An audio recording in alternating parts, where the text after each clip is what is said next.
रुपए का जो वैल्यूएशन है,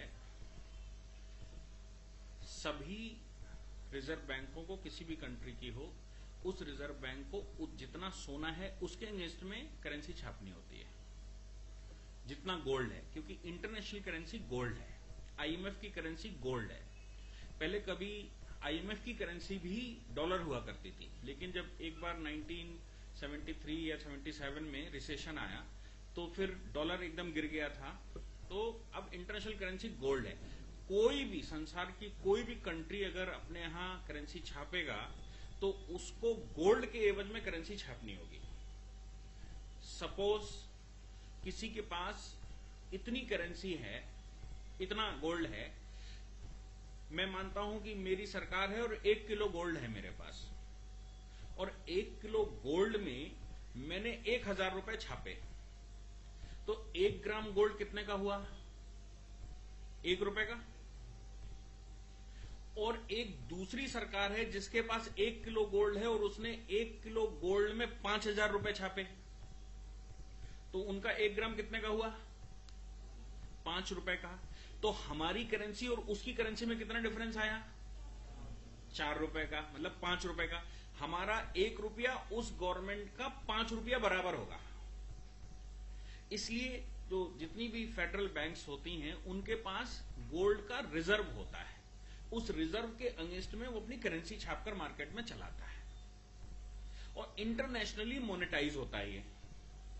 इसलिए हमारे गोल्ड के एवज में सपोज किसी सरकार ने करेंसी ज्यादा छाप दी, उसको लगा कि मैं इनफ्लो बढ़ा दूंगा करेंसी का, तो करेंसी का जैसे ही वो फ्लो बढ़ाएगा वैसे ही उसको अपनी करेंसी डिवैल्यूएट करनी पड़ेगी।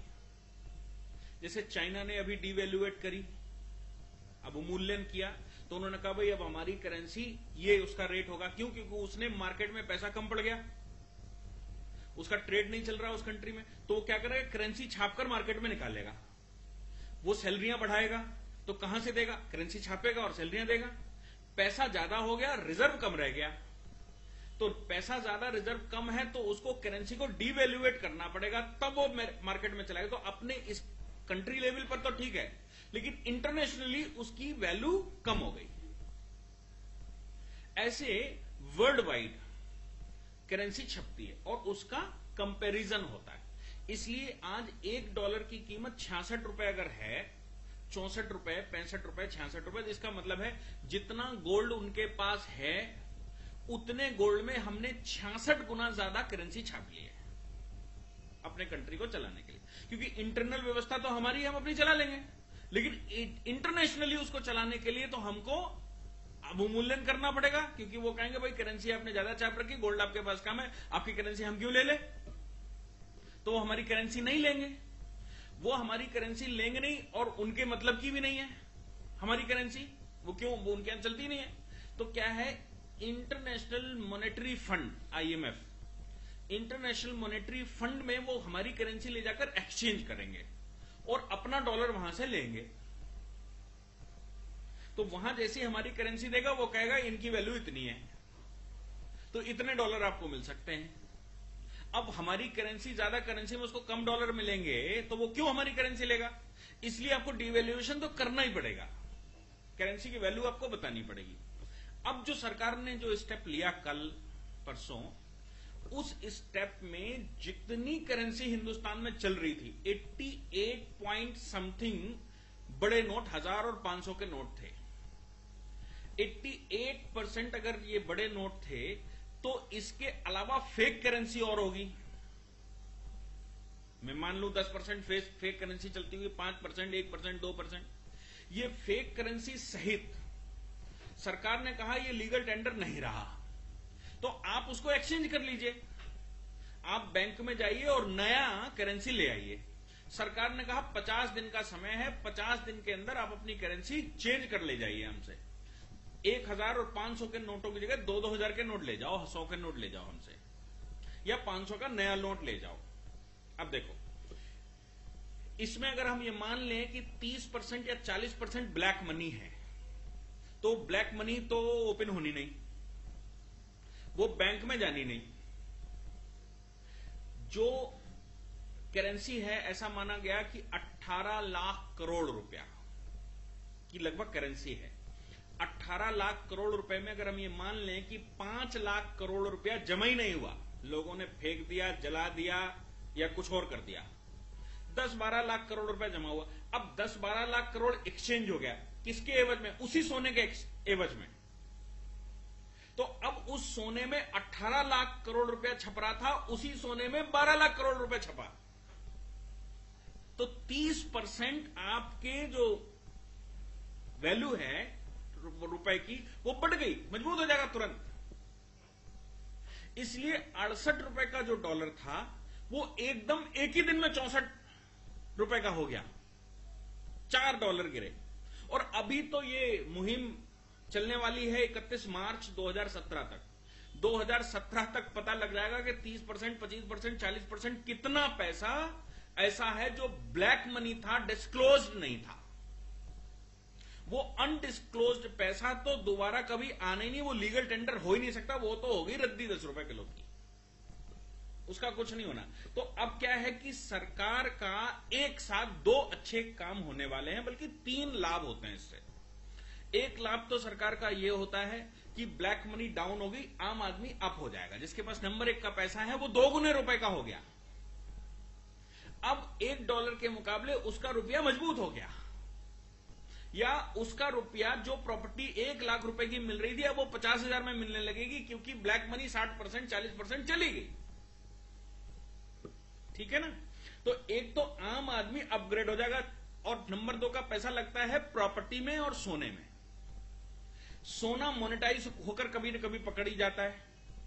प्रॉपर्टी के रेट्स का हमें पता नहीं लगता, क्योंकि प्रॉपर्टी 25 लाख की ऑन पेपर्स होती है और 1.25 करोड़ की बिकती है, जैसा ट्रेंड मिलता है लोग बताते हैं। तो अब जो 1 करोड़ रुपया है वो कैसा था? वो तो ब्लैक मनी था, वो 1 करोड़ तो होगा ही नहीं अब। तो 25 लाख की प्रॉपर्टी बहुत ज्यादा अगर ऊपर नंबर 1 में बिकेगी तो 30-35 लाख की बिकेगी। जो 1 करोड़ 25 लाख की प्रॉपर्टी थी वो 35 लाख की मिलेगी। आम आदमी को यह लाभ हो जाएगा कि वो अपना घर बना सकता है।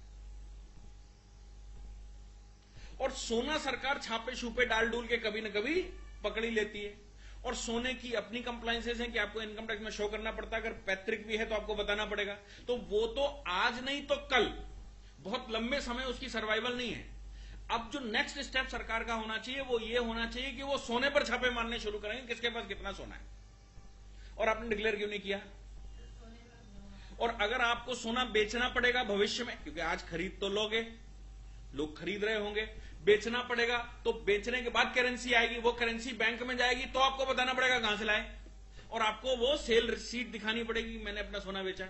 सोना बेचा तो कहां से लाए थे ये डिक्लेयर करना पड़ेगा। अगर आप कहीं से लाए थे तो आपने पहले इनकम टैक्स के सामने डिस्क्लोज क्यों नहीं कर रखा था? वेल्थ टैक्स के सामने डिस्क्लोज क्यों नहीं कर रखा था? हमने कहा पैतृक है तो भी डिस्क्लोज तो करना ही पड़ेगा, आपने क्यों नहीं डिस्क्लोज कर रखा था? तो अगर करप्शन के चार्ज बच्चे को चांस बचेंगे तो 10 या 12%, जो कहीं गरीब आदमी या कुछ लोग अपना छुपा छुपू के कर पाएंगे। ये एक लाभ है, एक लाभ। दूसरा लाभ यह है कि जो इंटरनेशनली भारत की छवि है कि करप्शन भारत में इतना है कि एफडीआई भारत में नहीं आ पाता, फॉरेन डायरेक्ट इन्वेस्टमेंट लोग नहीं लगाते, कहते हैं नहीं भारत में इतना करप्शन है, नंबर 1 का पैसा कहां से दिखाएंगे, और हम तो वहां अमेरिका से पैसा लेकर चलेंगे भारत में इन्वेस्ट करने के लिए। हम मालूम पड़ा $1 करोड़ लेकर चले, यहां $1 करोड़ के अलावा $2 करोड़ करप्शन के लिए चाहिए, क्योंकि वो सैंक्शन लेगा डिपार्टमेंट से, कहीं और करप्शन, कुछ लाइजनर लगाएगा, दुनिया भर की कहानी। तो वो $2 करोड़, $1 करोड़ इन्वेस्टमेंट करने के लिए $2 करोड़ ब्लैक मनी लावे, वो कहां से लाएगा? इसलिए वो इन्वेस्ट करने से डरता है।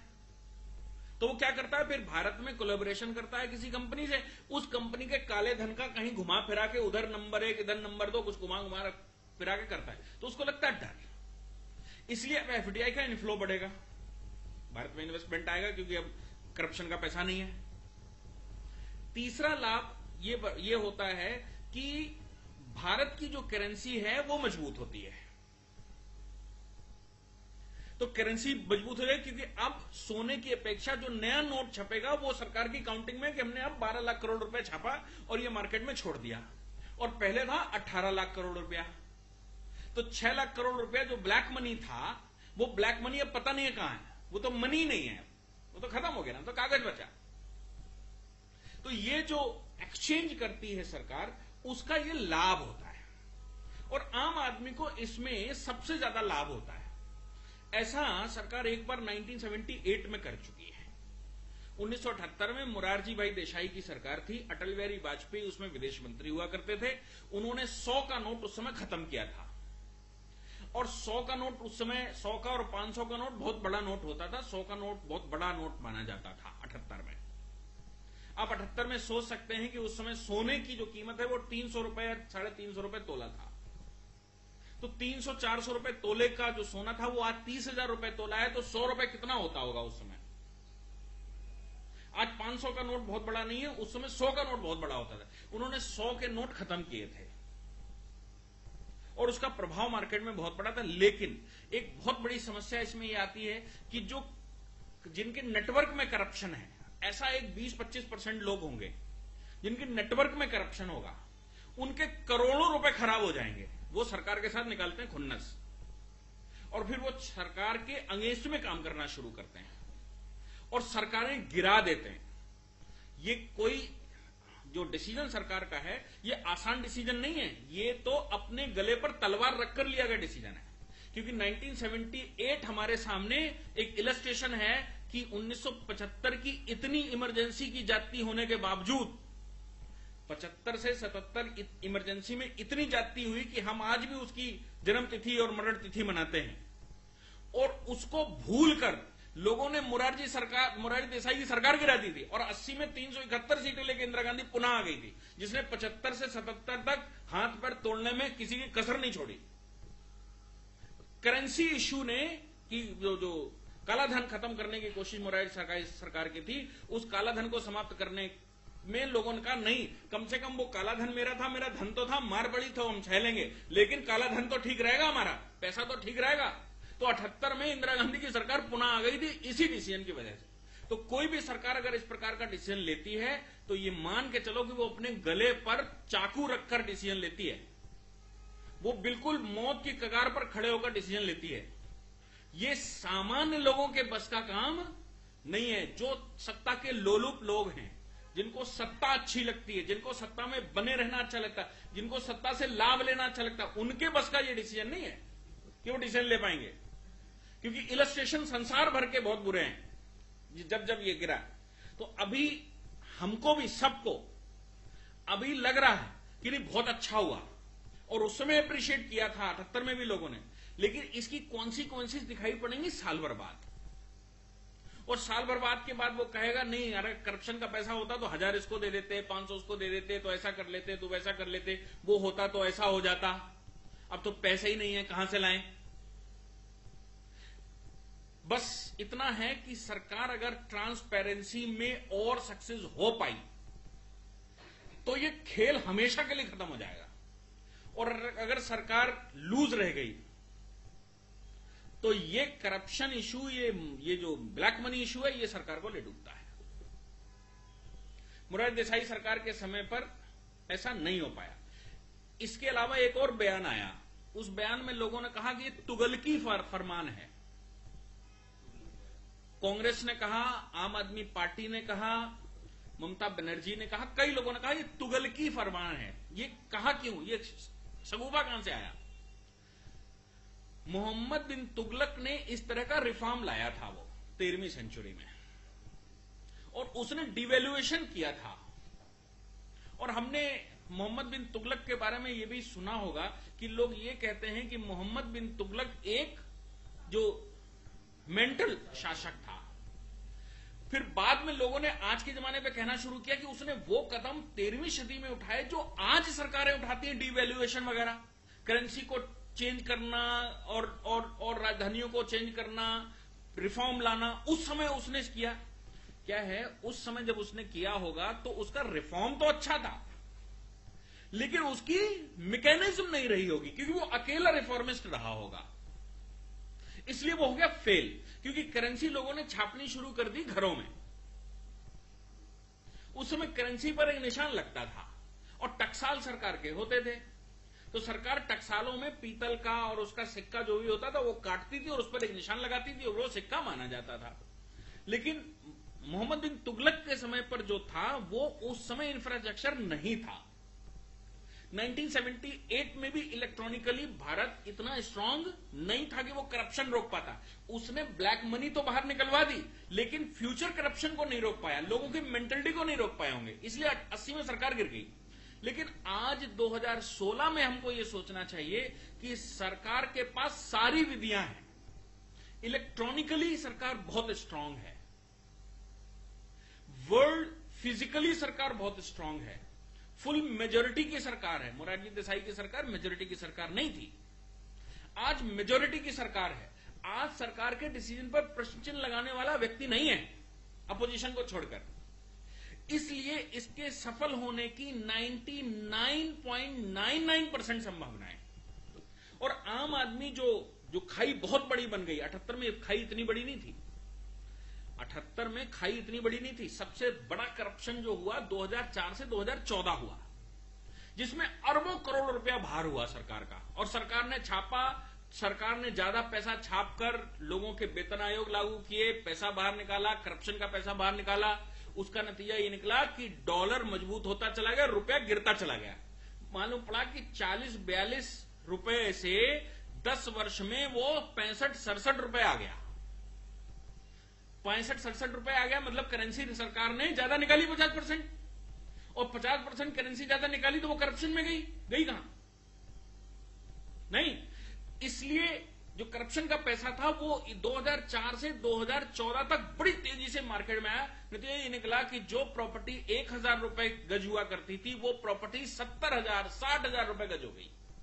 50 गुना 60 गुना करप्शन का पैसा प्रॉपर्टी में लग गया। आम आदमी को फ्लोर छोड़ो, एक कमरा खरीदना मुश्किल हो गया, प्रॉपर्टी का एक टुकड़ा बाथरूम बनाने के लिए खरीदना मुश्किल हो गया। क्योंकि आम आदमी जब पैसा लगाता है तो उसके पास 1000 रुपए का 1100 कर लेगा, लेकिन वो 1000 रुपए की जगह कहीं भी 10,000 नहीं इन्वेस्ट कर सकता। और करप्शन का पैसा क्या करता है? प्रॉपर्टी में जो रेट बढ़ते हैं, कितने की है? 10 लाख की, दूसरा आवाज लगाता 15 की, तीसरा आवाज लगाता 20 की, चौथा कहता 25 में ले लेंगे, अच्छी लोकेशन, पांचवा कहता 50 में ले लेंगे। अब देखो, लाख रुपए की प्रॉपर्टी, 10 लाख की प्रॉपर्टी 50 लाख में बिक गई। अब आम आदमी जो नॉन करप्शन का पैसा, वो 10 लाख के कितने कर लेगा? अपने गहने शहने, रिश्तेदार नाते सब मिला के 10 के 12 कर लेगा, 15 कर लेगा, वो 10 के 50 नहीं कर सकता। इसलिए करप्शन का पैसा आया, प्रॉपर्टी एकदम हाइप हो गई। अब करप्शन का पैसा सरकार ने एक साथ पूरा डुबो दिया, जितना 10 वर्ष में कमाया था वो एक नाइट, ओवरनाइट खत्म हो गया काम। तो जिनको आदत पड़ गई उनको तो बहुत समस्या है, वो तो इनिशिएशन से फिर से शुरू करना पड़ेगा। कहीं भी खरीदने बेचने के लिए पैसा अगर आपके पास चाहिए तो कमाना पड़ेगा, कमाकर पैसा इकट्ठा करो। और ये करप्शन का जो लेवल आया, वो लेवल लाने में अब 25 साल लगेंगे। अगर मैं कहूं 2000 का नोट भी करप्शन बढ़ाएगा तो ये 25 साल लगाएगा कम से कम, इधर इससे जल्दी नहीं हो सकते। और सरकार अगर जागरूक रही तो करप्शन का पैसा निकलने नहीं देगी, और करप्शन का पैसा उसने निकलने ना दिया तो करप्शन कैसे? और इंटरनेशनली सरकार के एग्रीमेंट्स वगैरह हो गए हैं बैंकों के साथ कि किसी भी बैंक में पैसा जमा हो, वैसे ही सरकार के पास एसएमएस आता है, खबर आती है, इनकम टैक्स डिपार्टमेंट को, ईडी को, भारत को बताएगा कि भाई तुम्हारे नागरिक का पैसा हमारे यहां जमा हो गया। तो अब इतना आसान नहीं रहा। अब जो बड़ा काम हो सकता है वो स्मगलिंग का, सोने की स्मगलिंग हो सकती है। सोने की स्मगलिंग में पैसा इन्वेस्ट हो सकता है। उसके लिए सरकार को बड़े मेजर्स लगाने पड़ेंगे कि वो ट्रांस बॉर्डर स्मगलिंग को रोक ले। और मुझे लगता है कि सरकार ने पूरे बॉर्डर जिस तरह से सीज कर रखे हैं, अब ट्रांस बॉर्डर स्मगलिंग आसान नहीं है, आसान क्या, संभव भी नहीं है। और सरकार का जैसा मुखिया है वो बार बार कहता ना खाऊंगा, ना खाने दूंगा, ना बाल, ना बच्चे, ना आगे ना पीछे, मैंने कुछ करना नहीं है, इसलिए हमने तो करने नहीं देना कुछ। तो आम आदमी जो 70% व्यक्ति बिलो पॉवर्टी लाइन पहुंच चुका है, उसके पास कहां है पैसा? 500 का, 1000 का नोट। उसको तो 500, 1000 रुपए, 2000, 5000, 10,000 रुपए उसने जीवन भर की कमाई कहीं बनाकर घड़े में दाब रखी होगी, बस उतना एक्सचेंज हो सकता है। अब दूसरा सवाल आता है एग्रीकल्चरल पैसे का। लोगों का सवाल यह है कि हिंदुस्तान के अंदर एग्रीकल्चर का पैसा, लोग अकाउंट नहीं खुलवाते क्योंकि बैंक बहुत दूर है उनके घर से, पैसा लाना ले जाना बहुत मुश्किल बात है, इसलिए 10-10, 20-20 लाख रुपए वो अपनी फसल बेचकर आता है, घर में रखा रहता है और धीरे धीरे बीज खरीद कर काम चलाता रहता है घर से ही। उसको बैंक का ब्याज भी नहीं मिलता। एग्रीकल्चर के पैसे के मामले में सीधा फॉर्मूला है कि एग्रीकल्चर का पैसा विदाउट टैक्स होता है, 5 मिनट में अकाउंट खोला जा सकता है। आप अपने अकाउंट में डाल लीजिए, एक डिक्लेरेशन करिए, मैं अपनी फसल बेचकर आया था, ये मेरी फसल का पैसा है। इसलिए कोई इनकम टैक्स डिपार्टमेंट एग्रीकल्चरल जो पैसा है उसके मामले में कोई सवाल नहीं पूछता और कोई उसको खतरा भी नहीं है। इसलिए ये केवल माहौल है कि उसका क्या होगा। जो खेत में किसान है, किसान अपना अकाउंट खुलवावे बगल के बैंक में और जाकर पैसा जमा कर दे, उसका जमा हो जाएगा। इनकम टैक्स उसके ऊपर है नहीं, इसलिए उससे सवाल पूछना नहीं है और उसको ब्याज मिलेगा उल्टा। और उसका पैसा जो बैंक में जमा होगा सरकार उसका इस्तेमाल करेगी, देश के प्रोग्रेस में काम आएगा, जो घर में पड़ा रहता था। तीसरा सवाल उनका आता है कि भाई जो काम वाले हैं, सब्जी वाले, खोंचे वाले, काम वाले, वो 1000-1000, 2000, 5000 रुपए रखते हैं। अरे 4000 रुपए तक प्रतिदिन सरकार ने यह घोषणा कर दी है कि आप 4000 रुपए आईडी लेकर जाइए, बैंक से चेक कन्वर्ट करवा लाइए। उससे आपको पूछना भी नहीं है कि तुम कहां से लाए, क्यों लाए, क्या लाए। तो 4 आपके घर में अगर 10 सदस्य हैं और आपकी हैसियत 50,000 रुपए है और 50,000 घर में बांध कर रखते हैं, तो 4-4 हजार रुपए करके 10 लोग बदल लाएंगे। भाई 50,000 हो गए तुम्हारे, क्यों परेशान हो? एक बार नहीं 2-3 बार चले जाना बैंक। अगर 1,00,000-2 लाख के आदमी हो और आपको लगता है कि मेरा अकाउंट नहीं, ये नहीं, 2-3 बार में जाकर बदल लाओगे सारा घर मिलके, कहां समस्या है? और वो पैसा 4,000 रुपए में किसी को पूछना भी नहीं है कि तुम कौन, कहां से लाए, क्या लाए। बात जब आएगी वो आएगी 2-2.5 लाख के ऊपर की। जब आप 2-2.5 लाख के ऊपर लेकर जाएंगे ना, तब फिर इनकम टैक्स पूछेगा, भाई एकदम अचानक कल तक तो तुम्हारे अकाउंट में 2 रुपए नहीं थे, आज एकदम अचानक कहां से आ गए? तो आपको शो करना पड़ेगा। वो भी अगर आपका लीगल पैसा है, लीगल टेंडर है, तो आपको जवाब देने में कोई समस्या नहीं है। समस्या उनको है जो 25 लाख की प्रॉपर्टी 1.25 करोड़ में बेचकर 25 लाख रुपए नंबर 1 में और 1 करोड़ घर में दबाए बैठे थे। और वो तो अच्छा ही है किसी के लिए भी, चाहे वो मिनिस्टर हो, चाहे वो सरकारी कर्मचारी हो, चाहे वो ब्यूरोक्रेट हो, चाहे वो बिजनेसमैन हो, जिसने भी। और आपने सरकार बनाई किस लिए थी? पिछले 2.5 साल से मोहल्ले मोहल्ले में बच्चा बच्चा चिल्ला रहा है काला धन, काला धन, काला धन। सरकार ने एक ओवरनाइट काला धन काम खत्म। तो सरकार का अचीवमेंट जो आप कह रहे थे वो सरकार ने कर दिया, आपकी तो मन की पूरी कर दी।